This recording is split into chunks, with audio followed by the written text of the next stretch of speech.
আছে। এখানে third party বা অন্য কোনো পলিটিক্যাল পার্টি জন্মগ্রহণই করতে পারবে না এই সিস্টেমে।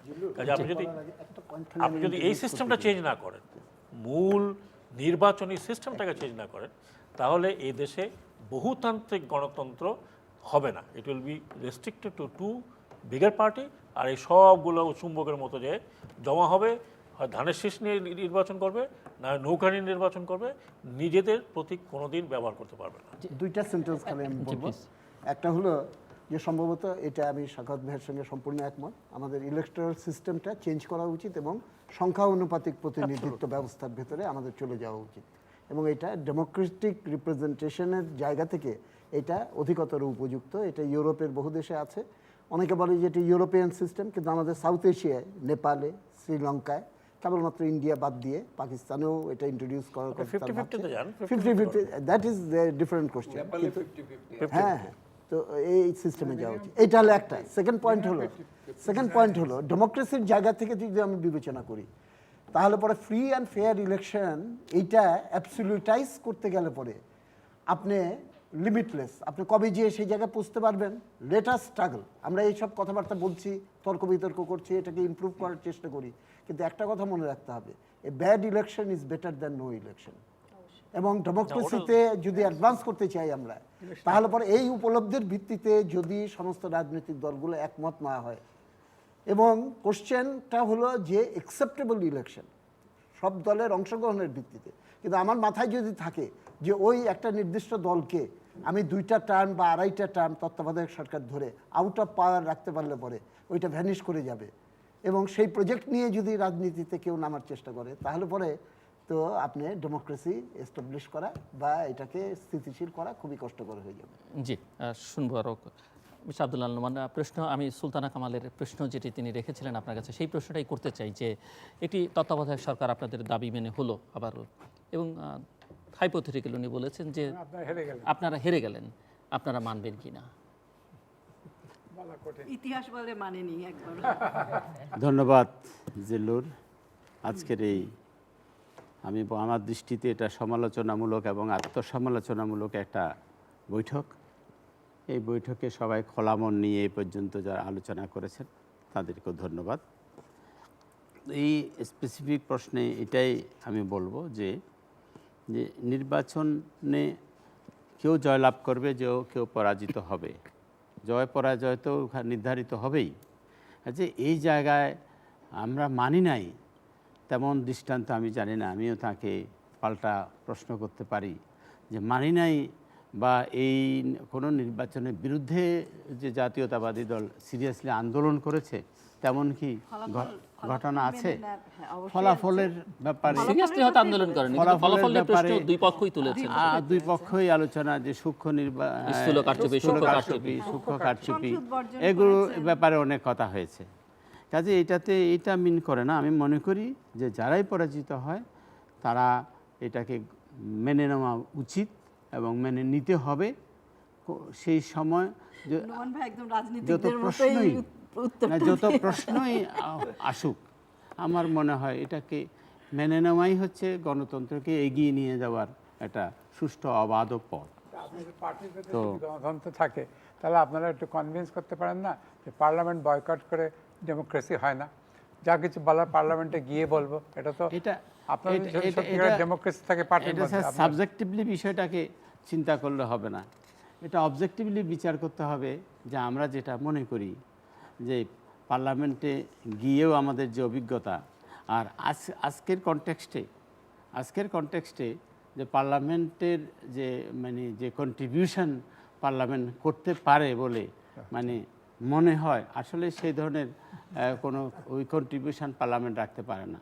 এবং এই মেজর ইস্যুগুলো নিয়ে জাতীয় ঐক্য, আমাদের সমস্যাটা কোথায়, যেটা সেলিম ভাই যেখানে বলেছেন প্রথমেই, যে আমাদের আসলে 71-এর মুক্তিযুদ্ধের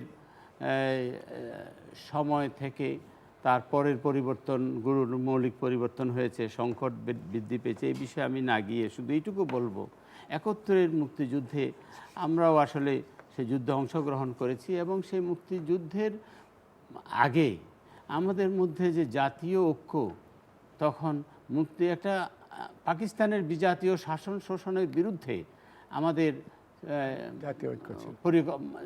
বক্তব্য ছিল এবং আমরা তাদের বিরুদ্ধে বলেছি, কিন্তু একটা প্ল্যাটফর্মে শেষ পর্যন্ত 70 সালে 71 সালে একটা প্ল্যাটফর্মে এসে আমরা যুদ্ধ করতে পারি নাই।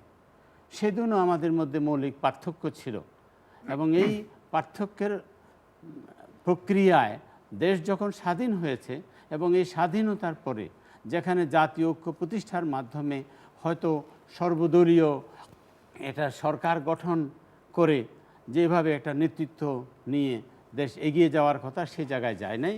সেদিন যে বঙ্গবন্ধু শেখ মুজিবুর রহমান এবং তার দলের যে এই একক যে নেতৃত্ব এবং এই অন্যান্য রাজনৈতিক দলগুলোর প্রতি, ছোটোখাটো রাজনৈতিক দল এবং ব্যক্তির প্রতি যে একটা অসহনশীল মনোভাব, যে এই মনোভাবে আমাদের জাতি যেখানে ঐক্যবদ্ধ হওয়ার কথা ঐক্যবদ্ধ না হয়ে সেখানে আরও বিভক্ত হয়েছে। এবং কিন্তু সেই পর্যায়ে তো কয়েকটা ধাপে শেষ হয়েছে। আপনারা এটা মনে না করলে আপনি হয় নাই, মনে সেটাই করেন আমি বলছি। বঙ্গবন্ধু এরকম অ্যাটিটিউড ছিল? সেদিনের যে পার্লামেন্টারি ফর্ম অফ গভর্নমেন্ট যে ছিল সে বাকশাল হয়ে গেল এক রাতে। সেটা এবং সেই কনটেক্সট, সেটা যদি আপনি এর আগের কেন হলো এই আলোচনায় আসেন তাহলে সেটা তো দীর্ঘ আলোচনা হয়। কিন্তু এক কথায় আমি বলতে চাই, গণতন্ত্র যখন নির্বাসিত হলো এবং এমনকি কমিউনিস্ট পার্টির যে প্রেস ক্লাবের সামনে যে গোল চত্বর আছে সেখানেও একজন ছাত্র ইউনিয়নের নেতা বোধহয় তখনকার সময়ে তাকে হত্যা করা হয়েছিল, মিছিলে তাকে হত্যা করা হলো এবং তখন সেটা নিয়ে অনেক সমালোচনা হয়েছে। কিন্তু কমরেড মনি সিংয়ের নেতৃত্বে আবার সেটা হয়তো কোনো আপোষ রফা হয়ে সে আন্দোলন আর চলে নাই, আপনারা করেন নাই। তা আমি যেটা খোলাখুলি বলতে চাই যে 71-এর স্বাধীনতা যুদ্ধের পরে যে জাতীয় ঐক্য যেখানে প্রয়োজন ছিল সেই জায়গায় আমরা সেখানে জাতীয় ঐক্য প্রতিষ্ঠিত হয় নাই এবং সেই থেকে পরবর্তী পর্যায়ে এই যে বাকশাল করা হলো, সংবাদপত্রের স্বাধীনতা হরণ করে পত্রিকাগুলো বন্ধ করে দেওয়া হলো এবং আপনার বাকশাল ছাড়া অন্য কোনো রাজনৈতিক দল করা আমাদের পক্ষে আর তখন সম্ভব হলো না। আমরা অনেকেই আন্ডারগ্রাউন্ড চলে গেল রাজনীতিতে এবং সশস্ত্র সংগ্রামের দিকে চলে গেল। এইভাবে 71 থেকে 75-এর এই পিরিয়ডে কিন্তু যে সংকট তৈরি হয়েছে সেই সংকটের ধারাবাহিকতায় যে 40 বছরের, আমি যেটা আপনি প্রথম প্রশ্ন করেছিলেন সেলিম সাহেবকে, যে 40 বছরে আমাদের অগ্রগতি কোথায়? আমি মনে করি অগ্রগতি আছে, তবে এই অগ্রগতি আরও জোরদার হতে পারত যদি স্টার্টিং পয়েন্টে যদি জাতীয় ঐক্য প্রতিষ্ঠা হতো 71 সালে 72 সালে, তাহলে আজকের পরিস্থিতি একটু ভিন্ন হতো বলে আমি মনে করি। এবং আপনারা কি 71-72-এ অভিন্নটা কি ছিল আমাকে একটু এক্সপ্লেন করুন, আমি কিছু বুঝছি না। 71-72-এ দুটো পার্টি থাকবে, তাতে তার মানে নয় যে আমরা অভিন্ন এক পার্টি হয়ে যাবে, তা তো হতে পারে না। দুটো পার্টি থাকবে, তাদের বিভিন্ন মত থাকবে, কিন্তু সেটা ছিল না, সেটা ছিল না। এটা সেটা তো একটা ওইটা নিয়ে ওই একটা বাকশাল পাইছি, আমরা সেদিন পরে একটা জাতীয় সরকারের মাধ্যমে আমাদের যাত্রাটা এগিয়ে নেওয়া উচিত ছিল, যাতে জাতীয় সরকার হতে পারত। অভিজ্ঞতা থেকে আমি বলি, আমি লালদিঘির মাঠে মিটিং করতে পারি না, আমার মিটিং ভেঙে দিয়েছে 72 সালে। কোনটা জাতীয় সরকার প্রথম দিকে করার দড়ি ছিল এই সম্পর্কে যারা দাবি তুলেছেন তাদের একটা কথা মনে রাখা দরকার যে বাংলাদেশের স্বাধীনতা অর্জন হয়েছিল একটি সংখ্যাগরিষ্ঠ দলের নেতৃত্বের ভিত্তিতে, সেটা আওয়ামী লীগ। সেই সংখ্যাগরিষ্ঠ দল যখনই 1972 সালের 2রা নভেম্বর বঙ্গবন্ধু নেতৃত্বে সংবিধান গ্রহণ করেছিল, তখন কিন্তু নির্বাচন সবচেয়ে আগে ক্ষিপ্রগতিতে হয়েছিল। এখন নির্বাচনে যারা আসতে পারেননি, যারা জিতেননি, তাদেরকে নিয়ে জাতীয় সরকার গঠন করার সেই সম্পর্কে কোনো অবকাশ ছিল বলে মনে করি না। পরবর্তী পর্যায়ে আবার বিপ্লবীদের ক্ষেত্রে বলা হয়েছে আমি গণতান্ত্রিকভাবে নির্বাচিত হয়ে সরকার গঠন করলাম, আর তারপর যারা আসতে পারলেন 11 দফার তাদেরকে আমি আন্দোলন হলো, 6 দফা ক্যারি করতে পারলো না। যাই হোক, এটা আমার মনে হয় ইতিহাসে নির্বাচিত মুক্তিযুদ্ধ চলাকালে যদি সর্বদলীয় উপদেষ্টা কমিটি গঠন করা যায় তাহলে পরে মুক্তিযুদ্ধের পরে সেই উপদেষ্টা মণ্ডলীকে নিয়ে কেন সরকার গঠন করা যাবে না? সুলতানা কামাল কি বলেন? সরকার তো হয়নি। থাকবে যে পরে পরে মুক্তিযুদ্ধের সময় তো সরকার হয়নি। সেখানে যে অনুকূলতা সৃষ্টি হলো, এই অনুকূলের এটা- ধারাবাহিকতা এখনো আছে, এক দুই লাইনে আপনারা দুজন বিভিন্ন বলতে চাইছিলেন ভাবে যে- আছে, বিভিন্ন জি, না, আমি যে পর্যায়ে আছে। কথাটা বলতে চাইছি যে সেটা তো 75-এ যদি আমরা এখন আপনার কথা ধরেই নেই নোমান ভাই, যে বঙ্গবন্ধু অনেক তার গভর্নেন্সের মধ্যে যে ত্রুটিগুলি ছিল সেটার তো একটা কি বলে সমাধান কিছু মানুষ আমাদেরকে দিতেই চেয়েছে, তাকে একেবারে সব অংশে হত্যা করে। তো তারপরে তো আমরা 15 বছর যে শাসন আমলের মধ্যে থেকেছি, তারা কি কিছুই সেখান থেকে ফেরত নিয়ে এসে করতে পারতো না যদি সেরকম সদিচ্ছা থাকতো? সেটাও আমরা জি, কখনো রিয়াজউদ্দিন দেখিনি বলে আহমেদ, আজকে সেই আপনি- অবস্থায় আমি হয়তো যেটা আছি। বলতে চাই যে নোমান ভাই, এই ব্যাপারে আমি যে এই বলবো পরে। আজকের এই পরিস্থিতিটা সৃষ্টি হয়েছে কেন? আপনি 71, 72, 75-এ গেলে এটার সমাধান পাওয়া যাবে না। এইটা শুরু হয়েছে ধরুন মূলত নির্বাচন পদ্ধতি নিয়ে, যে আমাদের দেখে গেছে যে ক্ষমতায় যারা থাকে তারা নির্বাচনে হারে না।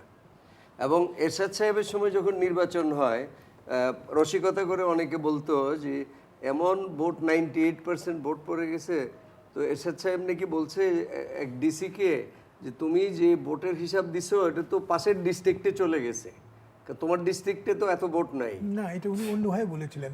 98 ভাগ না 78 ভাগ পড়েছিল, এবং 98। হ্যাঁ, জেনারেল ইরশাদ বলেছিলেন সেই জেলা প্রশাসককে যে আমার প্রতি এতটুকু সদয় হওয়ার তো তোমার প্রয়োজন ছিল না, এটা বলেছিলেন তিনি। আচ্ছা, যে আমি- না, আমি যেটা বলতে চাচ্ছিলাম যে এই যে নির্বাচনে যে মানে অনাস্থার সৃষ্টি হলো, যে ক্ষমতায় যে থাকবে সে নির্বাচনে হারবে না, এটাই হলো অবিশ্বাসের মূল।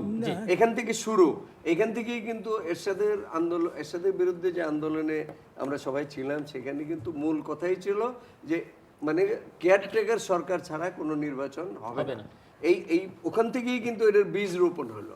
এখন আমার মনে আজকের আলোচনাটা 91 থেকে আমরা ধরলে ভালো সামনে আগাইলে ভালো হবে। এবং এখানে যেটা নোমান ভাইকে মানে যে প্রশ্নটা করা হলো যে নির্বাচন হাইরে গেলে মানবেন কিনা, 91 থেকে 2008 পর্যন্ত যে নির্বাচন হয়েছে, যারা হেরেছে প্রতিবাদ করেছে যে আমরা নির্বাচন মানি না, হয়েছে, কিন্তু নির্বাচন গ্রহণ করি না এটা বলে কিন্তু কেউ রিজেক্ট করে সেটা না। করেন কিন্তু এটা কিন্তু আমাদের গণতন্ত্রের জন্য একটা শুভ আমরা এই কথা বলেছি যে যদিও নির্বাচন আমরা মনে করি যে কারচুপি হয়েছে, কিন্তু আমরা এই পার্লামেন্টে যাব এবং আমরা নির্বাচন কিন্তু সেটা তো গণতন্ত্রের সৌন্দর্যকে বিঘ্ন ঘটায়। আমি একটু ডক্টর মহিউদ্দিন খান আলমগীর, আপনার কাছে আমার দুটো প্রশ্ন। একটি হচ্ছে যে যে প্রশ্নটা সুলতানা কামাল আব্দুল্লাহ নোমানকে করেছেন, ঠিক ওই ধাঁচের প্রশ্ন যে আজকে যদি বিএনপি ক্ষমতায় থাকতো এবং বিএনপি ক্ষমতায় থেকে এই সংবিধান সংশোধন করতো বা তত্ত্বাবধায়ক সরকারের বিধানটি বাতিল করতো, আপনারা মেনে নিতেন কিনা, এটি একটি প্রশ্ন। মুজাহিদুল ইসলাম সেলিম তার এই শেষ ভাগের আলোচনায় শেষে যে বক্তব্যটি রেখেছেন, এরকম অনেকের প্রশ্ন উনি আপনাদের উদ্দেশ্যে বলেছেন কিনা আমার জানা নেই। তো অনেকেই মনে করে থাকেন যে আপনাদের একটা প্রয়াস হচ্ছে যে আপনারা এই টার্মটা শেষ করবেন, আরেকটা টার্ম ক্ষমতা আসবেন, এতে করে আস্তে আস্তে আপনাদের প্রধান যে প্রতিপক্ষ তারা নিঃশেষিত হয়ে যাবে এবং তারপরে আপনারা একা চলতে পারবেন নির্বিঘ্নে। সেই উদ্দেশ্যে নিয়ে এই বিধানটি বাতিল করেছেন কিনা? আপনাকে ধন্যবাদ। আমি মনে করি আপনার যে প্রশ্ন, সেই প্রশ্নের বিপরীতে আমি 3টি মন্তব্য করব এবং করতে পারি। প্রথম মন্তব্য, আমি যারা আপনার রাজনীতিবিদ সম্পর্কে কথা বলেছেন, তাদের বিফলতা সম্পর্কে কিংবা মানসিকতার সঙ্গে প্রশ্ন তুলেছেন, কথা বলেছেন, তাদেরকে আমি স্মরণ করিয়ে দিতে চাই যে বাংলাদেশের ইতিহাস, বিবর্তন ইতিহাস যদি পর্যালোচনা করবেন, তাহলে দেখবেন বাংলাদেশের যতগুলো বড় উল্লেখযোগ্য অর্জন জাতি হিসাবে আমরা করতে সক্ষম হয়েছি, সবগুলি কিন্তু রাজনৈতিক নেতৃত্বের ভিত্তিতে হয়েছে। মুক্তিযুদ্ধের কথা চিন্তা করুন, রাজনৈতিক নেতৃত্ব ছাড়া মুক্তিযুদ্ধ কোনোদিন সংগঠিত করা যেত না। তারপরে সংবিধানের কথা চিন্তা করুন। আমার বিবেচনায় 1972 সালে আমরা যে সংবিধান প্রণীত করেছি, যে সংবিধান বঙ্গবন্ধু আমাদেরকে 1972 সালের 4 নভেম্বর জাতিকে উপহার দিয়েছিলেন, এই পৃথিবীর অন্যতম শ্রেষ্ঠ সংবিধান। কাটাছেঁড়া পরবর্তী পর্যায়ে হয়েছে, কিন্তু এই কাজটি রাজনৈতিক নেতৃত্বের ফলশ্রুতিতে হয়েছে, এটা অস্বীকার করার কোনো উপায় নেই। তারপরে পট পরিবর্তনের প্রেক্ষিতে যে সন্ত্রাসবাদ, যে জঙ্গি সন্ত্রাসবাদ, সে তো সন্ত্রাস, তার বিরুদ্ধে যে সংগ্রাম, সেই সংগ্রামে কিন্তু নেতৃত্ব দিয়েছেন রাজনৈতিক নেতৃবৃন্দ। তারপরে লক্ষ্য করবেন গণতন্ত্র প্রতিষ্ঠা করা, সেখানেও কিন্তু আপনার নেতৃত্ব এসেছে রাজনৈতিক নেতৃবৃন্দর থেকে। এটা উপর থেকে কোনো লোক আপনার স্বর্গ থেকে পাওয়ার মতো কোনো আপনার আপনার হিসাবে মানা হিসাবে কিন্তু আমাদেরকে উপহার দেননি। এটা সংগ্রাম করতে হয়েছে এবং সংগ্রামের নেতৃত্ব দিয়েছেন রাজনৈতিক নেতৃবৃন্দ। ঠিক তেমনি আরও লক্ষ্য করুন, অর্থনৈতিক ক্ষেত্রে লক্ষ্য করুন, অর্থনৈতিক যতটুক উন্নয়ন হয়েছে, এখন বাংলাদেশের জনগণের মাথাপিছু আয় যে প্রায় $900 চলে গেছে, এটারও কিন্তু ফলশ্রুতি রাজনৈতিক নেতৃত্ব।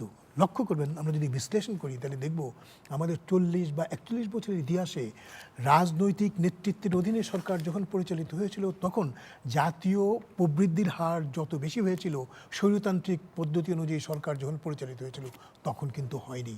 আমরা খাদ্যের নিরাপত্তার কথা বলেন, রাজনৈতিক নেতৃত্ব ভালো হয়েছে। বিশ্ব ব্যাংকের পরামর্শের বিপরীতে যখন আমরা বলেছি যে আমরা খাদ্যে ভর্তুকি দেবো, আমরা সারে ভর্তুকি দেবো, সিদ্ধান্তটা কিন্তু রাজনৈতিক, এটা অন্য ভিন্নতর কোনো প্রকৃতি থেকে আসেনি। কাজে খাদ্য নিরাপত্তা। তারপরে দেখুন, সমাজে আমরা একটা সামাজিক সাম্যতার একটা প্রতিচ্ছবি কিন্তু প্রতিষ্ঠিত করেছি। বাংলাদেশে এখন 5 থেকে 14 বয়বর্গের 99% শিশু প্রাথমিক শিক্ষা পাচ্ছে। এটা কিন্তু রাজনৈতিক নেতৃত্বের ফলে হয়েছে। 1973 সালে বঙ্গবন্ধু তখন বিদ্যমান 36,000 প্রাথমিক বিদ্যালয়কে এক হুকুমে, এক নির্দেশে রাষ্ট্রায়ত্ত করেছিলেন বা জাতীয়করণ করেছিলেন। ঠিক তেমনি গত মে মাসে যখন শেখ হাসিনা এক নির্দেশে বিদ্যমান 23,000 নিবন্ধকৃত যে প্রাথমিক বিদ্যালয় ছিল তাদেরকে জাতীয়কৃত করেছিলেন। এটা ভিন্নতর কোনো প্রেক্ষিত থেকে আসেনি, এটা রাজনৈতিক সিদ্ধান্ত। তেমনি লক্ষ্য করবেন, বাংলাদেশের মাথাপিছু আয়ের এই পর্যায়ে, প্রাথমিক পর্যায়ে যে শিশুজন আজকে শিক্ষা গ্রহণ করছে, তাদের ভিতর 65% প্রতি মাসে 100 থেকে 120 টাকা উপবৃত্তি পাচ্ছে। বাংলাদেশের মতো অন্য কোনো দেশের মাথাপিছু আয়ের এই পর্যায়ে এই ধরনের কোনো প্রগতিশীল সিদ্ধান্ত অন্য কোনো সরকার কিন্তু, অন্য কোনো দেশে অন্য কোনো সরকার বাস্তবায়িত করতে সক্ষম হয়নি। আপনি স্বাস্থ্যক্ষেত্রে দেখুন, বলুন, বাংলাদেশে এখনও লোকে বলতে পারে যে হ্যাঁ, আমাদের যারা স্বাস্থ্যক্ষেত্রে সেবা দেওয়ার দায়িত্বে নিয়োজিত তারা সবসময় ঈপ্সিত সেবা দিচ্ছেন না, সময় মতো থাকছেন না, গ্রাম অঞ্চলে তাদের যে কর্তব্য করার কথা করছেন না। কিন্তু তথাপি লক্ষ্য করুন, দেশে ম্যালেরিয়া নাই, কলেরায় কেউ মারা যায় না, আমাদের এখান থেকে গুটি বসন্ত চলে গেছে, পোলিও চলে গেছে, আমরা শতকরা 100% শিশুকে আপনার টিকা দিতে সমর্থ হয়েছি। আমাদের যে সান্নিবাসিক ওষুধ বা আপনার টাইফয়েড, এটাও মোটামুটিভাবে নিয়ন্ত্রণে এসেছে। আমরা কিছু ব্যত্যয় সত্ত্বেও দেশের প্রায় সকল জনগোষ্ঠীকে নিরাপদ পানীয় দেওয়ার সুবিধা বিস্তার করতে সক্ষম হয়েছি। কিন্তু যে কথাটা আমি বলতে চাচ্ছি, এই সিদ্ধান্ত কিন্তু রাজনৈতিক নেতৃত্বের ফলশ্রুতিতে এসেছে, রাজনৈতিক দিয়েছে। কাজে রাজনৈতিক নেতৃত্ব বা রাজনীতিবিদরা সবসময় খারাপ কাজ করেছেন বা আশা পূরণ করতে পারেননি, এই কথাটা বোধহয় বলা ঠিক নয়। তবে হ্যাঁ, এই কথার পিছনে যে প্রচ্ছন্ন দর্শন আছে সেটাকে আমি স্বীকার করি। এর চাইতে অবস্থা ভালো হতে পারত। আমরা যতটুকু কাজ করেছি, যতটুকু সফলতা অর্জন করছি, তার চাইতে বেশি কাজ, বেশি সফলতা আমরা অর্জন করতে পারতাম। এবং সেই লক্ষ্যে আমাদের সকলকে জাতিগতভাবে একতার ভিত্তিতে যদি এগিয়ে নিয়ে যাওয়া সম্ভব হতো, তাহলে আমরা এটা করতে পারতাম। আরও 2-1টি কথা আমি বলবো। দেখুন, নারীদের সমতা বৃদ্ধিকল্পে যেসব সিদ্ধান্ত বা আইনগুলো হয়েছে, এটা কিন্তু রাজনৈতিক সিদ্ধান্ত। ঠিক তেমনি না, সর্বশেষ যে কথাটি আমি বলবো, অর্পিত সম্পত্তি সম্পর্কিত যে সর্বশেষ সিদ্ধান্ত, এটাও কিন্তু রাজনৈতিক সিদ্ধান্ত। আর এক্ষেত্রে এই কথাগুলো বলার পরে একটি বিষয়ের প্রতি আমি দৃষ্টি আকর্ষণ করব, যে কথার প্রতি আমাদের শ্রদ্ধেয় ব্যারিস্টার রফিকুল হক দৃষ্টি আকর্ষণ করেছেন। নির্বাচন কমিশনকে শক্তিশালী করতে হবে। আইন অনুযায়ী নির্বাচন কমিশন কিন্তু নির্বাচন অনুষ্ঠিত করার দায়িত্বে নিয়োজিত, এবং সেখানে শিরে আপনারা লোহার কণিকা প্রবাহমান অবস্থায় যারা কাজ করেন বা দাবি করেন, তারা যদি নিজেদের ব্যক্তিত্বের ভিত্তিতে নিজেদের শক্তি ক্ষমতা প্রয়োগ করে থাকেন, তাহলে যে ধরনের অনিয়ম অতীতে নির্বাচন কমিশনের মোড়কে এই দেশে অনুষ্ঠিত হয়েছে, সেই ধরনের অনিয়ম অনুষ্ঠিত হতো না। কাজে এদেরকে অগ্রণী হয়ে এগিয়ে আসতে হবে। আর এখানে একটি বিষয়ের প্রতি আমাদের সকলের দৃষ্টি দিতে হবে। আমরা নিরপেক্ষ প্রশাসন চাই সর্বসময়, আমরা নির্বাচনের সময়ও চাই, কিন্তু একটি নিরপেক্ষ প্রশাসনের যে ভিত্তি, নিরপেক্ষ সার্ভিস, এটা কিন্তু আমরা সৃষ্টি করিনি। আমাদের সংবিধানের 133 অনুচ্ছেদে বলা হয়েছে যে এই যে সরকারি যারা কর্মচারী এরা কিন্তু প্রজাতন্ত্রে কর্মরত কর্মচারী, এবং বলা হয়েছে এই প্রজাতন্ত্রে কর্মরত কর্মচারীদের চাকরির শর্ত সংসদ পরবর্তী পর্যায়ে সুনির্দিষ্ট আইন করে করবেন। এই যে ধারাটি, বিধানটি, এটা মূলত আমরা ভারতীয় সংবিধান থেকে নিয়েছি, কিন্তু ভারতে সংবিধান গ্রহণ করার পর 1952 সালে নিখিল ভারত সার্ভিসেস আইনের মাধ্যমে প্রজাতন্ত্রে কর্মরত কর্মচারীদের নিরপেক্ষতা বজায় রাখার যে আইনি ভিত্তি দেওয়া হয়েছিল সেই ভিত্তি বাংলাদেশে অনুপস্থিত, এবং এই ভিত্তি যতদিন পর্যন্ত না দেওয়া হবে ততদিন পর্যন্ত নির্বাচন কমিশনও সম্পূর্ণ নিরপেক্ষতার সাথে অর্পিত দায়িত্ব পালন করতে পারবে, এটা বিশ্বাস করে কোনো সঙ্গত কারণ নাই। কাজেই যে বিষয়গুলো বা যে ব্যত্যয়গুলো আমাদের সামনে আছে সেটা যদি বস্তুনিষ্ঠভাবে পর্যালোচনা করে আমরা শনাক্ত করি, তাহলে আমি মনে করি সংবিধান অক্ষুণ্ণ রেখে গণতান্ত্রিক পদ্ধতি অনুসরণ করে গণতান্ত্রিক সূত্র অনুযায়ী কোনো নিযুক্তিয় কর্তৃপক্ষ তথা তত্ত্বাবধায়ক সরকারকে জাতীয় পর্যায়ে নির্বাচিত জনপ্রতিনিধির উপরে স্থান দিয়ে যদি কোনো কিছু সম্পাদিত করার দায়িত্ব দেওয়া হয়, তাহলে আমি মনে করি তাহলে গণতান্ত্রিক সূত্রকে অস্বীকার করা হয়। তাকে বাদ দিয়ে এই শর্তগুলো পূরণ করুন, তাহলে দেখবেন নির্বাচন কমিশন শক্তিশালী হবে, সুষ্ঠু নির্বাচন হবে, এবং যে নিরপেক্ষ প্রশাসনকে আমরা সকল নির্বাচনের ভিত্তি হিসাবে ব্যবহার করতে চাই। আমি আসবো, আমরা শুনবো আপনাদের। এতক্ষণ বললেন না উনি everything absolutely right, I agree with you. করবে কি? আপনি যে এতগুলো কথা বললেন, প্রশাসনকে দলীয়করণ করা কে করেছে? প্রশাসনকে আপনি বলছেন নির্দলীয় করার কে করবেন? আপনি যে আইনের কথাটা বললেন কে করবেন? আজকে আমরা পরে আজকে যে নির্বাচন কমিশনের সবচেয়ে বড় সমস্যা হলো যে নির্বাচন কমিশনের 5 জন বা 7 জন লোক তো নির্বাচন করে না, আপনি জানেন এটা। 6.5 লক্ষ লোক দরকার, and they are all government employee। ঠিক, আমি এখানে থামিয়ে দিচ্ছি। আমরা প্রিয় দর্শক, সেশনের মতো ভূমিকা পালন করুন, সেশনের মতো ভূমিকা, আর এখানে লক্ষ্য রাখবেন সেশনের মতো আগে আমরা শুনবো এই বিতর্ক আমরা পরে আগামীকাল সেশনের মতো ভূমিকা, দর্শক আমরা সেশনের মতো ভূমিকা পালন করতে গেলেও যে কতগুলো মাত্রা এখানে শেষ করতে হচ্ছে, কিন্তু আলোচনাটা শেষ নয়। এই আলোচনাটা আমরা আগামীকাল আবার করব। আজকে মূলত সমস্যাগুলো, নির্বাচনকে ঘিরে যে বিতর্ক, এই বিতর্কের কারণগুলো মোটামুটি আলোচনায় উঠে এসেছে। বিভিন্ন জনের বক্তব্য থেকে রাজনীতিকরা তাদের অবস্থান ব্যাখ্যা করবার চেষ্টা করেছেন। কালকে এই বিষয়ে এবং অন্যান্য যে বিষয়গুলো আমি আজকের আলোচনার শুরুতে উল্লেখ করেছিলাম সেই সব বিষয় নিয়ে আমরা কথা বলবো। আজকের মতো অনুষ্ঠান এখানেই, অর্থাৎ তৃতীয় মাত্রার সমাপ্তি টানতে হচ্ছে। আপনাদের সবার জন্য শুভকামনা। আগামীকাল আবার এই একই অতিথিদের সঙ্গে আপনাদের সঙ্গে দেখা হবে। সবার জন্য শুভকামনা।